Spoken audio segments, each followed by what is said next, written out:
The unique thing about communism as a form of belief, because make no mistake, America is a Muslim country. This is what's always offset the class struggle in the United States. The people have never gotten together and successfully overthrown or waged a war against the ruling class because they've always had this outlet of speculation in land to look forward to. Speculation not only in land, but in the American dream, right? So this is what's offsetting. I mean, you don't need to pay the oligarchy any mind if you can get a piece of your own. You see what I'm saying? But the problem is that the oligarchy is always at the end of the road. You think you can get a piece of your own, but even if you end up like Henry Ford, you're going to come up against a brick wall where you realize the elites who are in power have been in power long before this country was founded. So there's really no way to make it into the elites and be an equal to them. There's just no way. You can be high status like Elon Musk or something. You can be a celebrity like Henry Ford, but are you going to be part of the oligarchy? You know, doesn't seem like it from what we see from history. Yeah, they're gatekeepers. Yeah. So now with AI having to have this directly, even indirectly, but AI is going to have such a profound impact on the most fundamental levels of production. I mean, you guys know how much AI is used by the oil industry? It's crazy. You wouldn't even believe it. But yeah, AI, I don't know the exact function, but it's huge. I think it's as a form of prospecting oil or something like that. It's fucking huge, AI in the oil industry, if you can believe it. They use it practically for purposes of drilling and mining and finding oil. So we've come full circle is what I'm trying to say. And at this point, it's unavoidable. It's just an unavoidable fact. We are forced to bear and forced to confront these common premises of production, the most fundamental means of production. And anything else is just a fucking cope, you know? Like, a lot of people did not understand MAGA communism. If you think MAGA communism was about pandering to MAGA, it's not. It's not about being a Trump fan club, and it's not about pandering to MAGA. MAGA communism, which is a crucial stage in the development of what's going to culminate in this organization I'm launching, and we take it for granted, to be honest, MAGA communism. We take it for granted. I mean, yeah, we are MAGA communists, right? But the whole point of MAGA communism was that MAGA got this close. Do you understand? To realizing that it's come up against this insurmountable barrier. Everyone says MAGA is a movement of grifters and it's people, all sorts of con artists. Yeah, it is. It definitely is. But there's a reason why that is, right? Because, first of all, MAGA has no clear agenda. It has no clear policy. It has no clear vision. So it's like a multiplicity of different snake oil and different kind of speculative prospects are being sold to MAGA people in every which direction. And it's like MAGA communism was one speculation, one speculative prospect that brings it full circle with the entire premises of American history, right? And that was the point of MAGA communism. The point of MAGA communism was to break out of its unhappy consciousness and be delivered, in some sense, to the real America, to the real history of America. And MAGA gets this close, and communism is the final push. It's not about dwelling in the confusion and disarray of MAGA. It's about seeking something deeper from it, or from that basis. It's not just about appealing to Trump's. It's something more profound, right? Relating to this history that I'm talking about. MAGA by itself, MAGA is a kind of desperation in a lot of ways, right? It's like, it's attempting to hold America together. One last speculative bet. Things can continue as before. Trump is going to bring us forward, and he's going to allow us to continue chasing this American dream without realizing the nightmare that we're in. That's really what MAGA is when you think about it at the end of the day. But at the same time, it's a double-edged sword. The reason it's a double-edged sword is because MAGA contains such an abruption with the normal course of things as far as this speculative bubble that is America. Although it's trying to form all these alternative speculative bubbles, none of them are actually able to withstand without popping. I mean, even Trump's election in 2020 popped. So MAGA communism is kind of like an exit hatch, which is saying there's a light at the end of this tunnel, actually. There is. You just have to keep going through it, through the speculative bubble, and you will be faced with our sobering reality. The sobering reality of America and American history as a whole, taken as a whole, right? MAGA communism is not a promise to be, oh, just listen to us MAGA communists and we'll make your lives better. No, MAGA communism is MAGA awakening to reality. And it's right at the end of its dream, of the American dream. And then right after that, that's communism. So that's the whole point. But inevitably, people wanted to make MAGA communism a not you guys, but our enemies. They wanted to make it a metaphysical doctrine, right? They wanted to say, oh, their ideology is MAGA communism. And this is nonsense. MAGA communism, I've always said this, was a slogan, right? It's an orientation. It's a position. It's not an ideology. It's not a metaphysical outlook. It's a relation to the current trajectory of the MAGA movement, which by itself is not very hopeful. We're not saying we have hope that MAGA is going to become something good. We're saying square one in America, square one in the United States is recognizing how this long arc of American history is concluding in this way. And people completely missed that aspect, right? They didn't understand or acknowledge it. I'll tell you the problem with MAGA by itself, without the communism, right? Just like the rest of American history, MAGA is what you call a joint stake speculative venture. It's a joint stake speculative venture of the American individual, meaning MAGA is this mass movement. It's this mass working class in character movement. It's definitely social in reality, right? But MAGA itself is just a kind of joint stock venture. Like, for example, the East India Company or something, right? It's a bunch of disparate people sitting alongside each other, speculating that on an individual level they're going to benefit.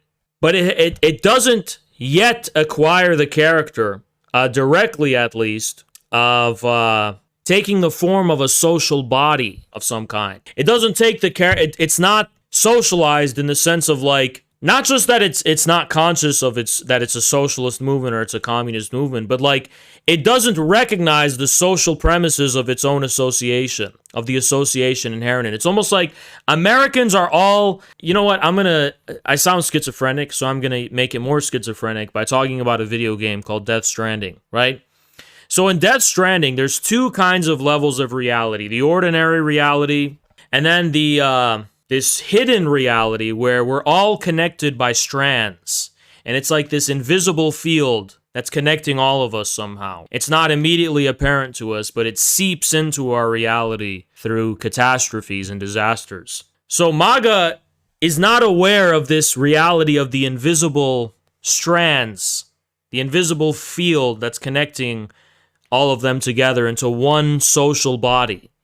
It's just a joint speculative venture that has not run upon the barrier that forces it to realize that its premises are social and, more specifically, class-based in nature. So class consciousness for MAGA is not just platitudes saying, oh, Trump likes the workers. No, it's like that this is not just a joint association of different temporarily embarrassed millionaires, but it has a cohesive and even kind of holistic class content, which MAGA does not consciously possess awareness of that, right? So the whole point of MAGA communism was an awakening to that fact, right? And I think a lot of people missed that. The right wing, when they critiqued us about MAGA communism, I've gotten through all the leftist criticisms, but the right wing criticisms, right wingers are just not very smart people. I just have to admit it. They're just not very smart. They don't have insight. They don't have intellect. They don't have vision. They don't have sensibility. I don't know what to say. They're just really not very smart. They, just like leftists, took it at face. Oh, the MAGA communists are all whatever. They didn't understand it at all. That's okay. They claim to be like experts in memes, and we understand. Oh, there's some like faggot named M. Anjay on Twitter, and I saw briefly something he said, and it was so pathetic. I was like cringing so hard. He was like, "Oh, what the MAGA communists lack is expertise in memetics and the dynamics of comedy and humor." And I'm like, wow, that sounds like a really smart guy. That guy should be a stand-up comedian and get up on stage and start like going into the intricacies of how exactly and precisely, with his completely straight face, how to make people laugh, right? The whole meme of MAGA communism was lost on these supposedly meme connoisseur right-wingers. They just really didn't fucking get it. Like, they really didn't get it, right? And they somehow think they believed in the leftist lie that we are right-wing. So they're like, oh, I hate this faction of theirs. It's like, we're not right-wing, though, you dumb fuck. We've always been left-wing, which means we think you're retards. We think you're wrong. We're not on your team. We're not on your side. We have always been left-wing. But here's the thing I wanted to actually get to, is that what is the long-term relation of speculation in general, and I've talked about this in the past, and what America is? I want to give you an example of this. What is CPUSA 2036? It is a speculative vision. Everything that has ever united this country, every moment of greatness in the history of this country, the American Revolution, the abolitionist cause, was a speculative venture. And speculation need not possess all of the kind of negative or disparaging or whatever financial connotations. Speculation can also be the idea of a community of people having a stake in a shared future, believing in it. And that's actually what grounds American civilization, is a shared speculation by everyone, believing in the same future. And that's the form communism is going to take in this country, too. It's not going to be a financial speculation, but it's going to be a belief in the future's actuality, that objectivity of the future. And the unique thing about communism as a form of belief, because make no mistake, America is a Muslim country. Now, why am I saying America is a Muslim country? Because America is an ummah. It's a community of the faithful, driven by a fanatical belief in an object that dwells in the future, a sublime object in the future. It's literally like an ummah. It's like a Ottoman army, right? This is American civilization. I'm not saying it's directly that. I'm saying it's comparable to that, right? It is comparable to that. I mean, in some weird, strange dialectic, the pilgrim Protestantism that came from England and came from Europe somehow creates a civilization that has these strange similar characteristics with Islamic eschatology, right? But in any case, that's a conversation for a different time. Undoubtedly a very controversial one, I'd imagine.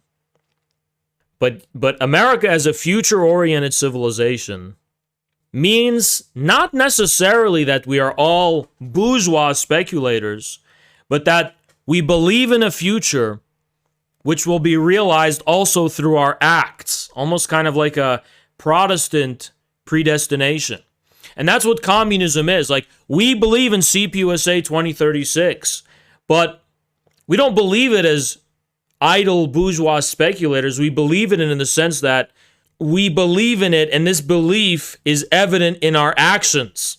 Like, we're not just sitting here like, oh, I'm going to bet money on it, sitting on my chair. It's like, we believe in it one way or another through our actions.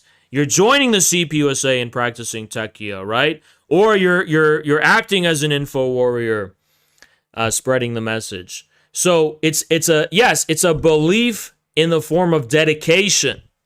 And then it's a paradox that a Polish faggot, Leszek Kolakowski, pointed out, a Karl Popper dick rider, but he was like, oh, Marxism claims that communism is inevitable, but at the same time it entails our full subjective participation.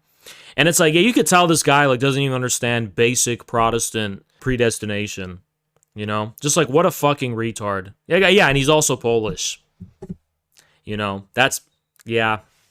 Anyway, when you believe in something is going to happen inevitably, that doesn't mean it's going to happen at your expense necessarily. It means you believe that this is a form of truth that takes a temporal form. Like, this is a form of truth, not just as an object of mental verification in your head, but this is actually what is guiding history, what is giving meaning to history, and what is giving meaning to my life in some sense, right? So I must dedicate myself to it because it is the truth. It is what's real. It is the future, right? And it's like, oh, well, if it's going to happen, why are you trying to make it happen yourself? If CPUSA 2036 is going to happen, why bother being dedicated and giving effort to bringing it about?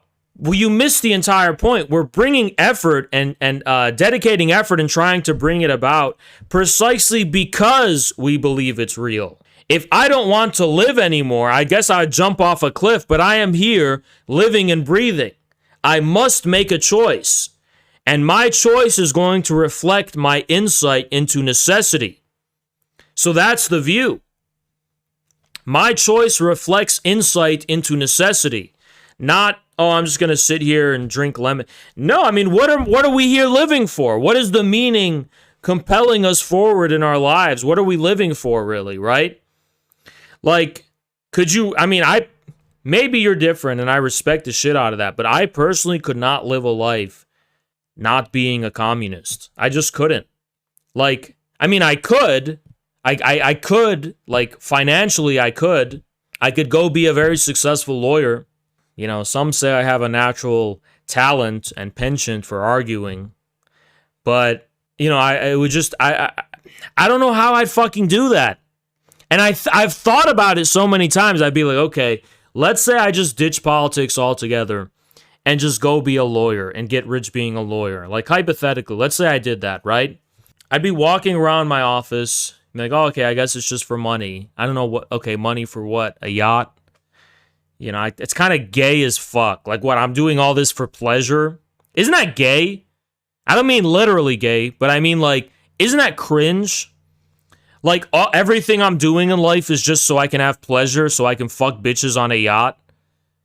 Oh, yeah, that's why I'm waking up in the morning, and, like, that's so cringe. So I can rest? I mean, you know what? Why don't I just shoot up heroin under a fucking overpass then? Because I'll feel a lot more pleasure, probably, just doing that. Probably feel a lot more pleasure just fucking doing that. And because pleasure, I guess, is a brain thing, you know? Or you should just become glorious and overtake everyone else because you're better than everyone else. And I'm like, I don't feel the need to prove myself, you know? I'm just sorry. I don't believe I'm better than everyone, you know? I just believe we're all gonna die. I mean, I don't you see what I'm saying? Like, I don't understand. What would I be proving? That I could be a good lawyer? Well, there's plenty of good lawyers. What would that prove?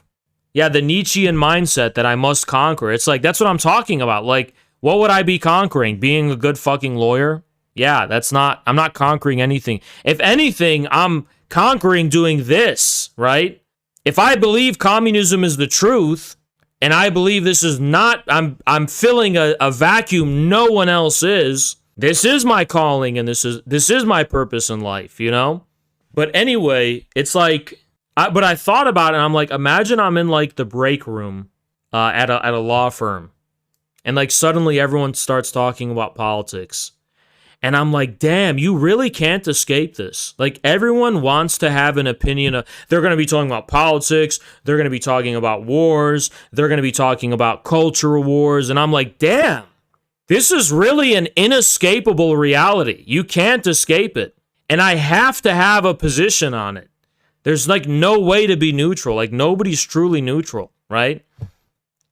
Do you know any really neutral people? Like everybody has a fucking opinion nowadays about everything, right?